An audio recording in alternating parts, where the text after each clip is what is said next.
The excitement's been building for days, and now at last Adelaide's 15th Tour Down Under is about to start. We're joined live with Kim Dillon, and Kim, you're down at the East End, right in the thick of it. No doubt about that, Benny. A sensational crowd already amassing down here under perfect conditions. It's a tad warm. Good evening, everyone. Well, the excitement is well and truly building for this year's Tour Down Under, and the crowd is about to get their first taste of the pro riders when the criterium gets underway in just under an hour. And if the crowds in the Tour Village today are any indicator, this is going to be a massive year. A village that's home to a whole world of cycling. Fans and their heroes counting down to tonight's opening event. There's lots of people around, there's a good atmosphere. Best thing that happens in town. By now we're sort of raring to go and really looking forward to getting tonight's race underway. Last year's Tour winner says it's easy to understand the week-long event's popularity. World-class level, and it's the first one of the season, and it's here in Australia, so it's great for us Australian riders and also for the Australian public.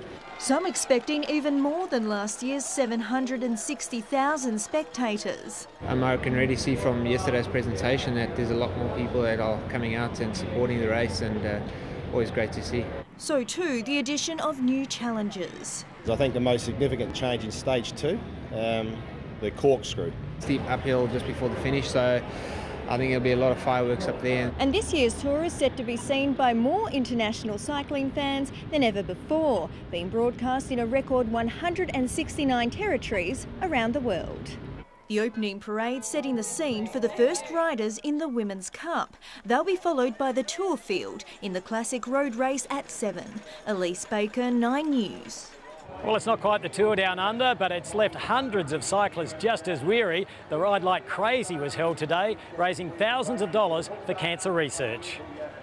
Up at dawn and ready to ride, almost 2,000 amateur cyclists hitting the road for a cause. Thanks everyone, have a great ride.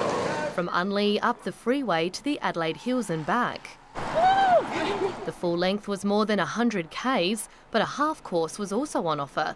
The first home, Langhorne Creek local Matt James. Pretty good, yeah, could do a little bit more. Probably should do the 100 next year. One by one, the rest filtered in, rewarded with a photo finish. It seemed like a good cause, so we thought, why not go for it?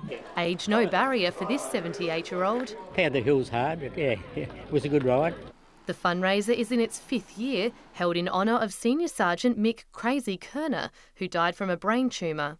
I think he'd be very proud to see that something that started with his illness has gone on to what it is today. After riding for up to 107 kilometres, these cyclists can be forgiven for feeling a little sore.